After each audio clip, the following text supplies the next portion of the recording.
Okay, so this is Dojo Tackle 102. The purpose of this class is to go over the big step up that is everything after the Atron. Our focuses today are going to be, we're going to talk a little bit about interceptor tackle. We're not going to go into it deep. We're not going to fly any interceptors because once you can fly frigate tackle, you're really just taking that to the next level. We'll just talk about it a little. We're going to talk about cockbags, which are super fast locking destroyers that are fantastic in gate camps. We're going to talk about dictors, their different uses, and which ones are best at certain things. We're also going to talk about Hictors. And kind of the same thing, which ones are the right ones for this for which situation, and we'll talk a little bit about Hictor modules. I know everyone can't fly them, but we'll look at my fit. We'll go out into space and see what the different modules do, and then we'll conclude by talking about mobile warp disruptors, which, if you're not familiar, are anchorable disruption fields, and those kind of wrap up the intermediate level of tackle. So first and foremost, interceptors. Why should you upgrade from your Atron to a Crow, an Ares, a Malediction, or a Stiletto? There's the big four per faction. There are two on each faction. One tends to be a little faster, and one tends to be a little more brawly. In my opinion, the ones that aren't those four, Crow, Ares, Malediction, and Stiletto, the other four just kind of suck. A lot of people like them. I don't. The two we see most commonly in our space are probably the Malediction and the Crow.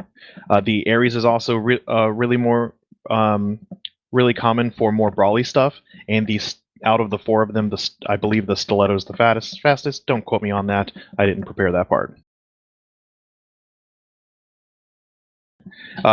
Interceptor tackle is exactly the same as frigate tackle. You try to hit an angle that will intercept your target if it's moving at some speed, or you try to warp on it and tackle it, hold it there for everyone else to come on. I told you we weren't going deep into interceptor tackle because it's just not that complicated, and this concludes the interceptor portion of the course. Does anyone have any questions? None here. Excellent. Let's talk about cockbags. So if you look in the MOTD of the fleet, you'll see the Doctrine Cockbag Thrasher Alpha fit. Go ahead and open that up, and hit Simulate Fitting.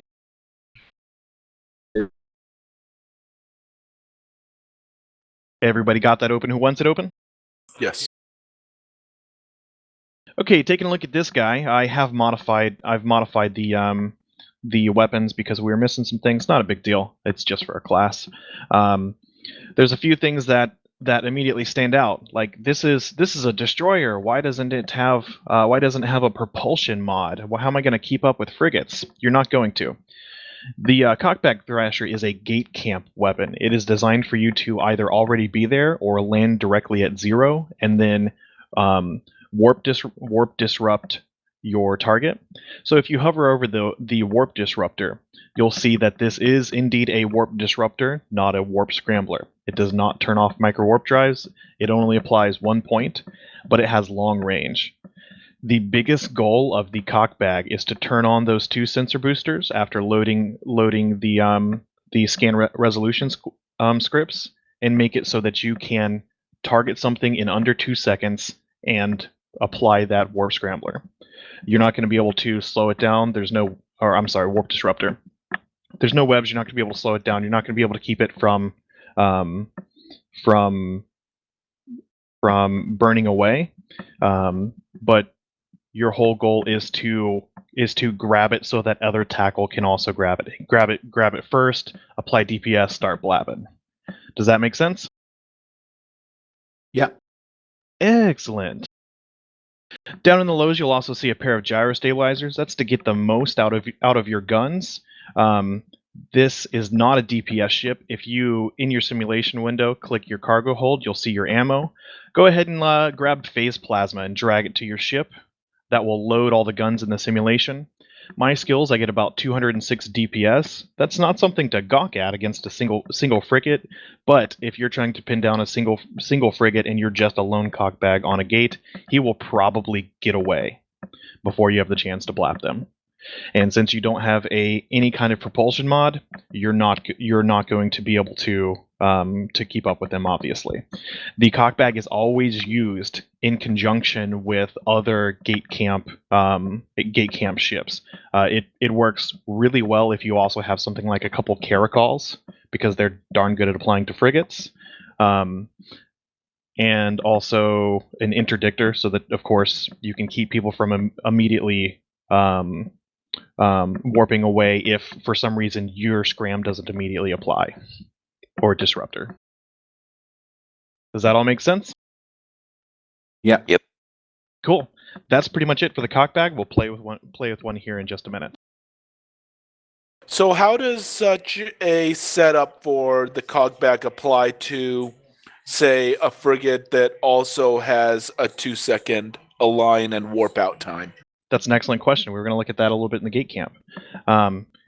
So it comes down to how lucky is your server tick. If the align time and your application of your scrambler can both happen on the second tick beginning from the moment you target them, which is dumb luck, you'll probably be able to disrupt them, assuming your disruptor applies on the first cycle. If they are in warp in the first tick, which a lot of sub 2-second align like taxi interceptors and stuff like that can do, then you're just not going to get them. They're going to be literally in warp faster than you can lock. There is no other way around this. You can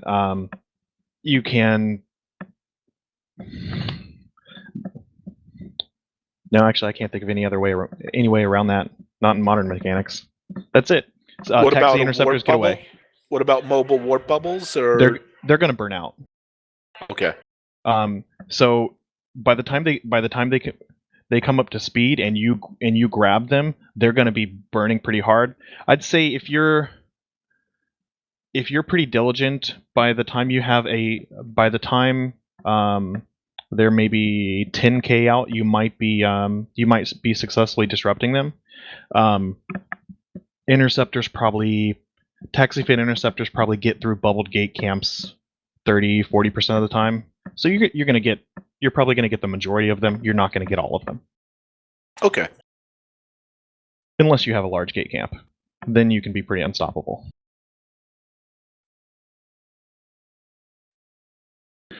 Moving up from the cockbags, there is a bit of escalation there. We're not going to go into in depth today.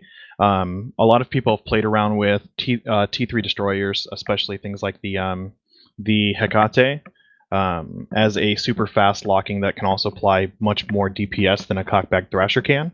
As I said, we're not going to really go into that today. But once you get pretty decent with a cockbag, you'll kind of be able to see what the progression is there, and they can be super fun.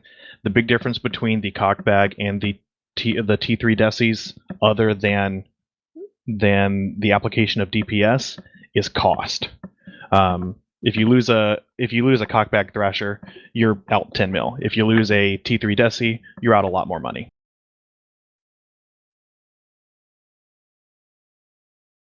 All right, anything else on the cockbags before we move on to the linebacker?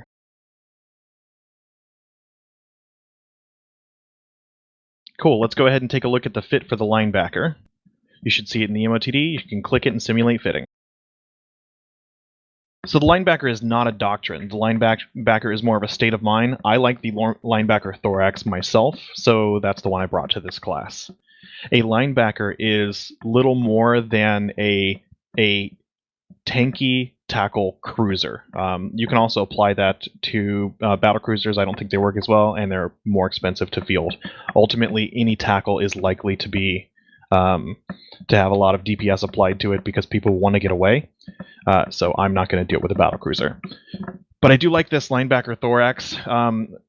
First, starting from the top, you'll see we've got 150mm railgun ones. They are literally the cheapest railguns you can put on here with some reasonable range, and yes, they are frigate railguns. These are on here only to get you a little more application on frigates that are trying to run away, and so that when something bigger does come in, you can get on that sweet kill mail. Going down the side, you'll see that this has a warp. This does have a warp scrambler, not a warp disruptor, like the cockbag thrasher had. Things to keep in mind with a warp scrambler versus a warp disruptor. A warp disruptor only applies 1 point of warp core dampening, and does not turn off the micro warp drive. A warp core scrambler will shut off someone's micro warp drive. So you've got that interceptor in the bubble. The cockback thrasher's already grabbed him, but he's still burning away. You get that warp scrambler 2 on the interceptor before he gets out of your warp scrambler range, he's gonna stop, or at least slow down a lot. Going down a little further, you'll see that it's got a Tinneman monopropellant enduring afterburner on it. That'll give me a top speed of 506 meters per second. It's not enough for you to keep up with any fast cruisers, destroyers, frigates that are trying to burn away, but once you move down to those next two modules in the line, those two webs, you get those two webs on someone and orbit or keep at range. That enduring afterburner will keep you close enough to them that you can maintain your tackle. From there, we go down to the bottom section, and you see what really makes this baby shine. Between the damage control, the experimental armor explosive hardener 1, and that can be meted if you have the skills, and the two 1600 millimeter rolled tungsten compact plates, this sucker is a little bit tanky, coming in at 4200 EHP. Your goal is to grab and hold on for dear life. I like to hold down my orbit button, click the living crap out of it once I've got tackle. And what do you orbit generally on that? Whatever my orbit button set to. You should if you're doing tackle functions, you should probably have it set to 500 or 1000. Okay. It depends on your what you're flying, and if you're trying to get above transversal. For example, some frigates you want to have the orbit at 5000 so they can have micro warp drive on to make the best out of their transversal without shooting off in an ellipses. It differs ship to ship. In a cruiser, you're not going to be going that fast. If they're burning away from you, you're really probably not going to be even orbiting. So keep it range or orbit at 500 will work just fine. All right, guys, does that make sense? Yeah. Cool. Let's go take a look at these. We're going to undock. I'm going to give everybody about a minute because that was a bunch of talking. If you need to take a quick piss, run, or if you need to grab some coffee, warm something up, whatever you need to do, we're going to take about 60 seconds.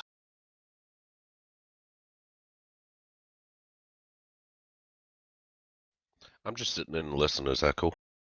Yeah, you can. This is also free fire chat time. If anyone has any questions about anything we've talked about up to this point, go ahead. Otherwise, if you're watching this recording, skip ahead until you hear us talking about real stuff again, or you see us on dock. What is the damage perspective that lets you get on a kill mail for this Fleet Onyx meta prober? Is it the Nosferatu's? I think a NOS will put you on a kill mail. I like how it cloaks. That is kind of cool to me. I'm actually not sure. I don't normally go look for kill mails after doing Hictor stuff. A NOS will get you on the kill mail. It does. That's the only thing that I can't use for this prober. Is the NOS? Yeah. For the Onyx? I can fly the ship. I can use everything.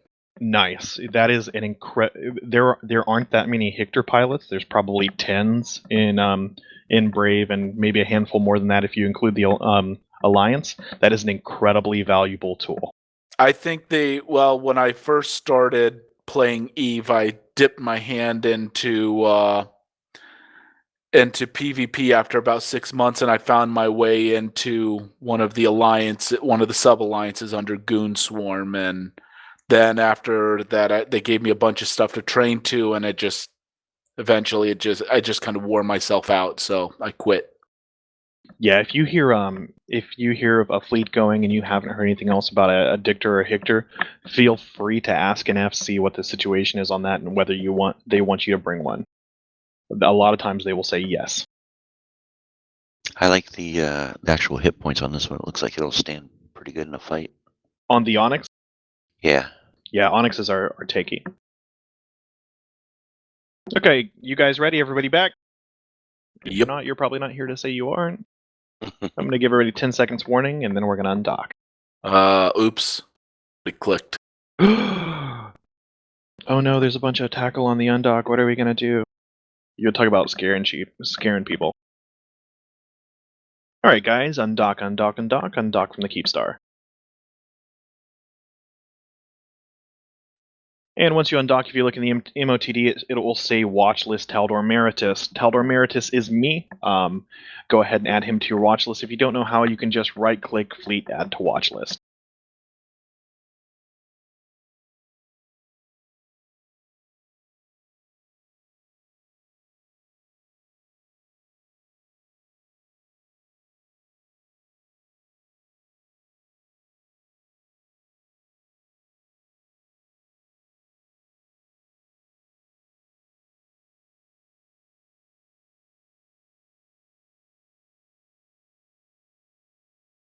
We have a neutral in system. Yeah, that's fine. They're not going to fuck with us. Okay, Fleet, take this cold warp. We're going to head out a little bit towards the middle of space.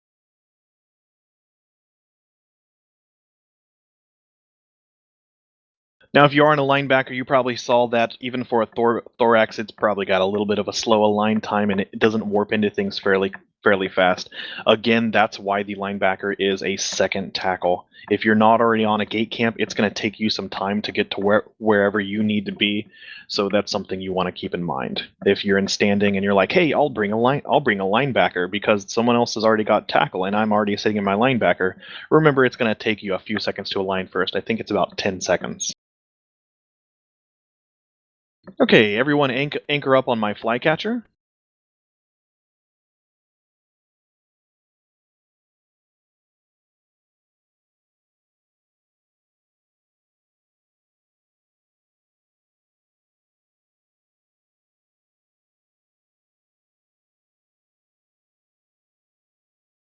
Give me just a second, handling some kid stuff.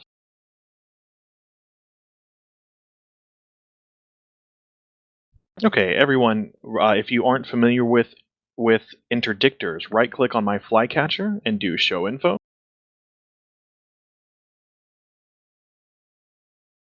And we're going to look through the fitting section and talk about some of the stuff you'll see in here. This is a doctrine probing flycatcher. There are two. There is a standard fleet flycatcher which does not probe and has a little more tank, and I think it has some rocket launchers on it too. And then there's the probing flycatcher, which I'm a big fan of. The flycatcher, first and foremost, is an interdictor. An interdictor is just a specialized destroyer that has the ability to pop a warp disruption bubble. That beautiful thing I just popped on you guys right now. And what that does, if you've never been in one of these before, I imagine this is nullsec and you probably have. If you haven't been in one before, right-click on some kind of celestial and try to warp away. See what happens. But that is the power of an interdictor. It allows you to turn off people's ability to warp. That's it. You're wrecked. Stay here. Interdictors are a high-value target when any kind of enemy fleet comes in. Their staying power tends not to be terribly high because first and foremost, they're destroyers and don't have a whole lot of HP. But also because an enemy fleet does not want one of these on top of them. They want the ability to warp away. So looking down through the high power slots, first we see the prototype cloaking device. That's your I want to be in system and no one know what I am. It's kind of a staging module. You can use it to cloak up off a gate, but unfortunately your uncloak timer makes it not terribly easy to decloak directly on someone and pop a bubble. That's almost impossible. Most people will see you uncloak and they'll run away very quickly. How do I see your fit? Oh, you just right-click on my ship, go to Show Info, and you'll see a fitting tab. You can't simulate fit here, and I didn't drag it in because I'm bad. And I don't... can I do it like this? Hold on. I'll put it in fleet.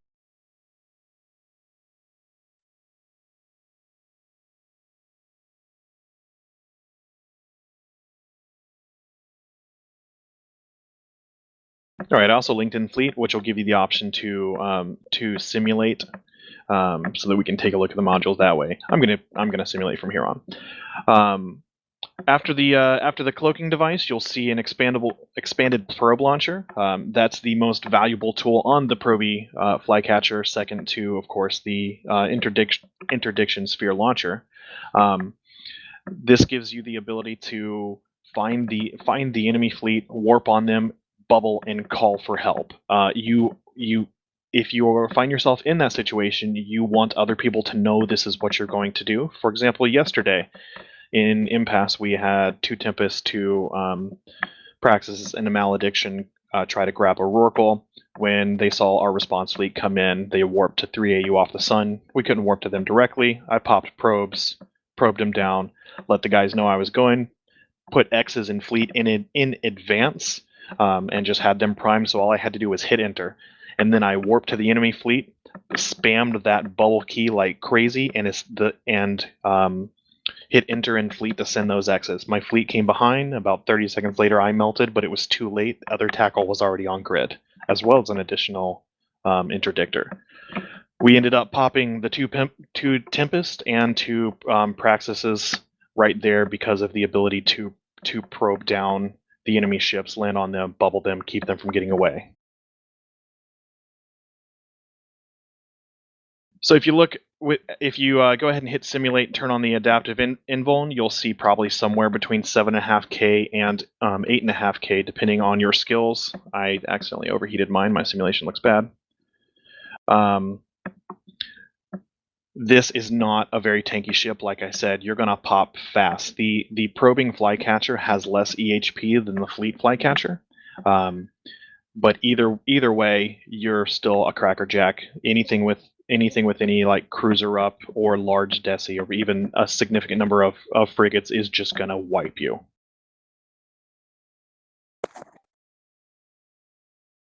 Now, if you look at the navigation section, you will see that this guy's capable of a little bit of speed, 872 meters per second. That'll keep you up with most cruisers that are trying to get away, and you're going to continue rebubbling as they get to the edge of your bubble.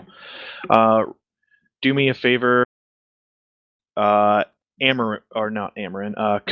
will you turn on your prop mod and burn away, please? Just in any direct.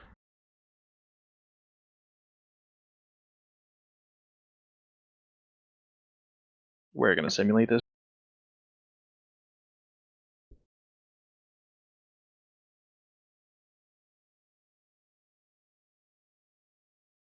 Okay, I see Cody is running away. My ship's actually getting away from him too because of the keep it range I set. But I don't want him to get away. I'm going to pop that first bubble. It's not even going to be great placed. He's already running out of that thing. So I'm going to hit my prop mod. Make sure I'm turn on my hardeners, because not turning on your hardeners in an interdictor is a great way to pop. And you can see I'm closing on him. He is a heavier, slower, tankier cruiser, so that's not going to be the case against like some fast caracals or something like that. But he's getting towards the edge of my bubble. I see I already have a probe ready. I'm gonna wait for him to get towards the edge so I get the most out of my time, and I'm gonna pop another one. Bloop! He's not getting away. Now I can only do that 3 times, so hopefully the DPS is coming behind me, and that third timer is a long time. It is 60 seconds. I actually set mine up so it would retime right now for the case of anyone who's watching from my perspective. So he's burning out of the bubble. I'm at 40 seconds remaining. If he keeps that prop mod on, that's it. We're gonna come to a point where he can warp away.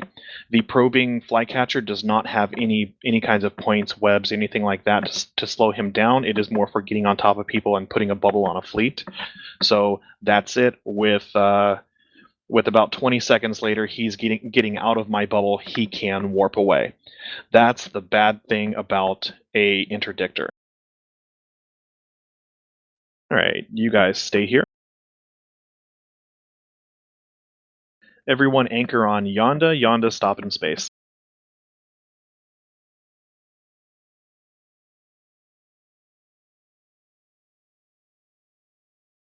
Again, we're gonna take about another 60 seconds while I reship, and you guys can free fire on chat or grab a coffee, do whatever you need to do. Yeah, Ulrich, there was a question in Fleet. No, you cannot. We touched on this a little bit earlier. You cannot cloak immediately after launch. Oh, I don't think you can cloak immediately after launching the bubble. I think you have to wait for the interdiction sphere launcher to cool down.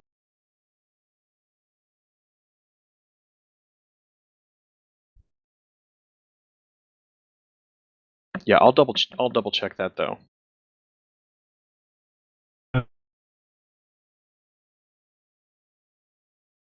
If it's the same as a probe launcher, then you will be able to. It's pretty quick.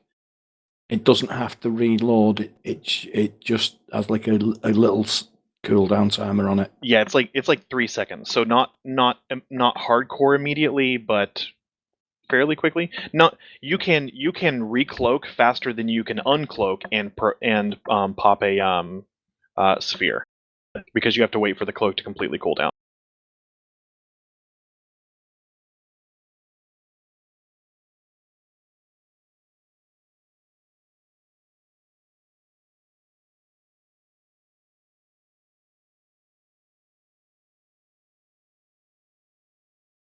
Before we move on, the names to keep in the back of your head at all times. So if you know you're about to land on a interdictor, if you see these guys in D-scan, that would be your Flycatcher, Saber, Heretic, and Eris. The Saber is the fastest between them. It's also the thinnest. Because it's fast, it is quite beloved in the interdictor community. And the Flycatcher is the most modular and probably the tankiest. Well, actually, the Eris is probably tankier, but I don't see Eris and Heretics being flown very often.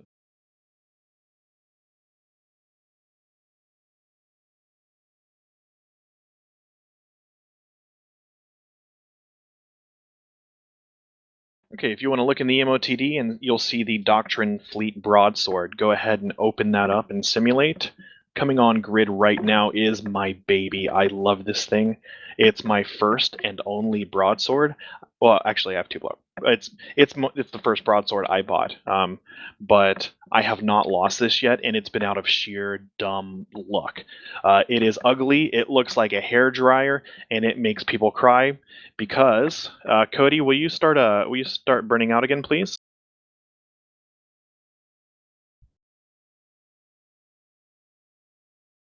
So Cody's gonna begin burning away. Turn on your prop mod and just burn in any direction, Cody. Because I can do this. If you zoom out, you'll see that the bubble is moving with me. The interdictors launch a probe, and the bubble expands out from that probe. The heavy interdictors, on the other hand, activate a warp disruption field generator. You'll see on my screen if you're on the recording, and that moves, of course, with the ship, because it is a ship module, not a launcher. It also has scripts you can load to. Oh, sorry, my kids are cracking me up in the background. You can load to get scram and disruptor effects. But we'll look at those here in just a second. As you can see, he's beginning to burn away from me. I turn on this prop mod, and I'm capable of going 1,500 meters per second in this broadsword. He's not getting away. Even fast caracals, most of them aren't getting away. This thing is fantastic. The drawback to the broadsword is it is expensive. This sucker is about, I think it's about 650 mil, if I remember right. I can simulate that and take a look real quick.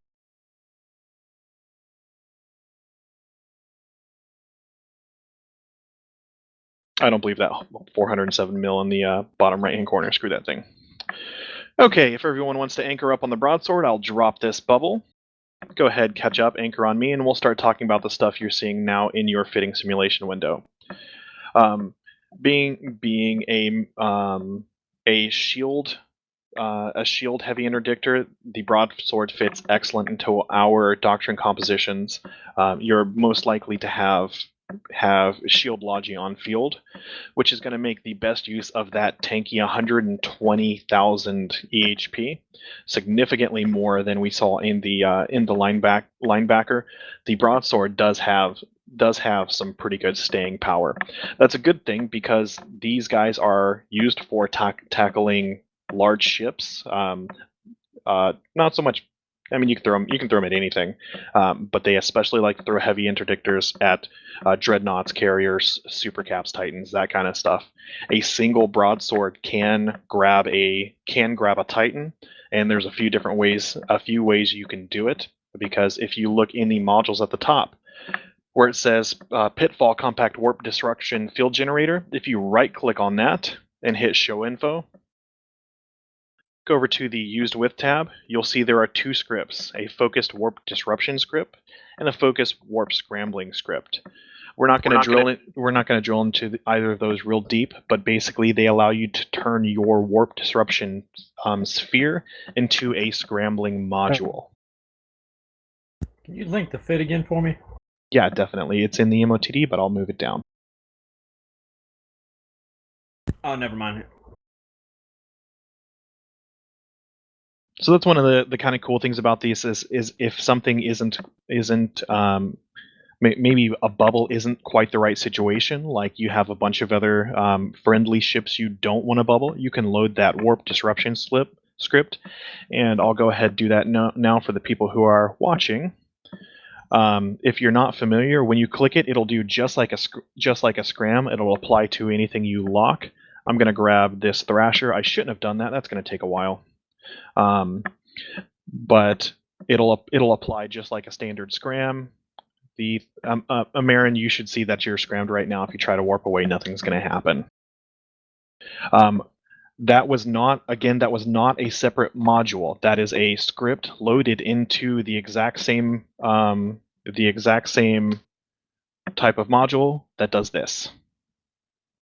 So right now I literally have both of them on. If anyone's watching, you can see the warp disruption script in my first disruption field generator, and my second one is empty, giving me 20 kilometers or 21 kilometers of sphere range.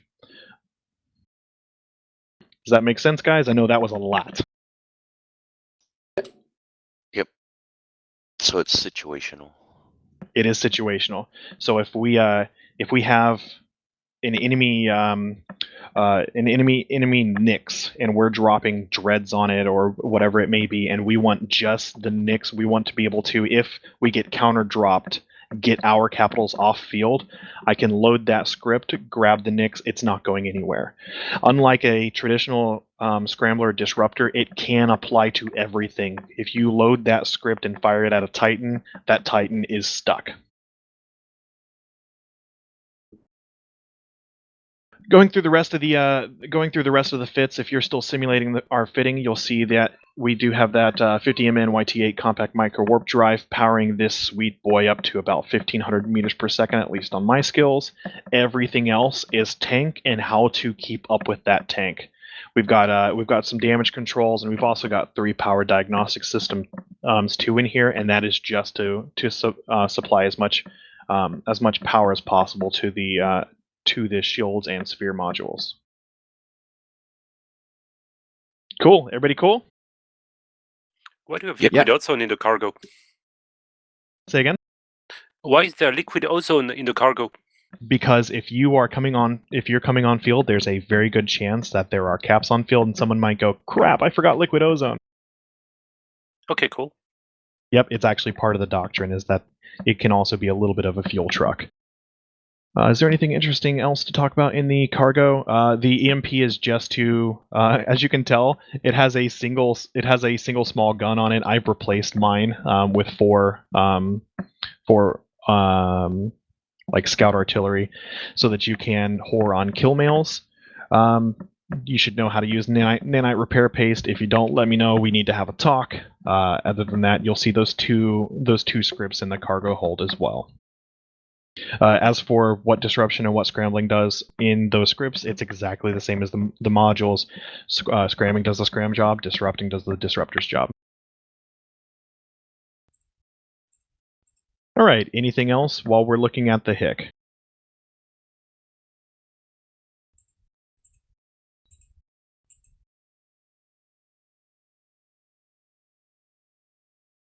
All right, you'll see a new item in space there, just floating about near us. If you cursor over it or find it in your review, it'll say Mobile Medium Warp Disruptor. This is the bane of the existence of many people who both find themselves in them for tactical reasons or because someone forgot to unanchor one of these. I'm going to go ahead and anchor this bad boy now. It's going to take us about 2 minutes, so we're going to continue talking about Hictors. Just don't be surprised when you see that bubble go up and you're like, hey, that's not orange like the Hictor bubble. A little bit more about Hictors. Let's take a look all right, I promise I can English. In the MOTD, you'll see the Fleet Onyx Metaprober. Go ahead and simulate that fitting while we wait for that to anchor. We're going to take a look at this guy. As you'll see, it's not quite as tanky as the broadsword because this ship is sacrificing some of its tank to bring in that super awesome like flycatcher situation that I talked to you guys about earlier to the table. It's got a expanded probe launcher on it, giving it the capability of launching combat probes. And if you get a good warp in on an enemy fleet in a probing Onyx, unlike the flycatcher, when you land, you're not going to immediately pop. I promise you, everyone will begin shooting at you immediately once you expand that sphere. But you can find the enemy fleet, drop on them, hit that bubble, bring your DPS, and stay on grid as bigger DPS things align and do what it may be. This is very valuable for when you have that battle cruiser or battleship fleet that came into system. Staging has the numbers and logi to keep you alive. I'm gonna throw half a bill at that fleet. I don't do that often myself. I'll normally use the probing flycatcher, but this guy really comes in handy in stratops when you don't know where the enemy fleet is hiding. They're in a safe, and you just want to drop on them at 0 with some brawly DPS and crush them. You can move your Onyx pilot up into a wing, and then they have the ability to wing warp or fleet warp if they're up on the fleet, whatever. The entire fleet to 0 as you are bubbling. It is a nightmare to be dropped on like that. Other than that, it's pretty similar to the broadsword. Most of it's tanked. As we discussed earlier, it sounds like the Nosferatu is just to get you on those dank kill mails. Any questions looking at the Onyx? Out of curiosity, related to the Onyx, is the Phobos the same? Or is the difference between shield and armor tank just that big of a difference? So you always want your Dictors to have the same tank as the logi that your fleet is fielding. I have seen Devoters. I have seen Phobos. They're never run in our comps, at least not in our current comps. I believe. I want to say the Devoter is better at Proby because it gets a CPU bonus, but I'm not looking at the numbers right now. Between the two of them, one does do probing better than the other just because of spare CPU. Okay.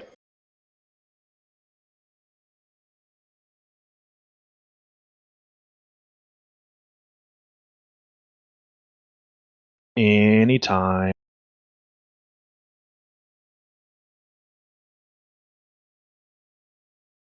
Oh my god, I didn't anchor it. That's fine. Let's go do this elsewhere. You guys want to go make a gate camp? Sounds good. Cool, let's go make a gate camp. Yeah, we could do that. I don't have a whole lot of time, but yeah, that sounds like fun. Yep, okay. So that's the majority of the class. Maybe I did do it right. Okay, we're gonna unanchor this guy, and then we're going to go make a gate camp. If anyone has any questions about anything we've talked about up to this point, just free fire. What we're going to do now that this has fired, and we've seen it's possible to make a warp interdiction sphere with a mobile warp disruptor, is we're going to move up to standing fleet. We're going to stand down the class, and we're going to go set up a gate camp on the SV5 gate. We have a ridiculous amount of tackle here, so the goal is to catch some really cool stuff, combining the tackle here with the DPS. Sound good? Yeah, that Yes. sounds good. Yeah. I've only got Awesome. about 20 minutes, so I don't know if I should probably just take off because I've got church soon. So. Oh, cool. Yeah, you can feel free to take off. You can come. But I imagine we'll probably spend the rest of that amount of time in setup. Otherwise, if you're watching this recording today, thanks for taking the time to look at Tackle 102. If you have any questions, feel free to throw them in the dojo chat, and we'll get you where you need to be. If you're still here in the class, again, we'll continue to field questions on this kind of stuff up in standing. How's that sound? Sounds good to me. Sounds All right. great. Thank you.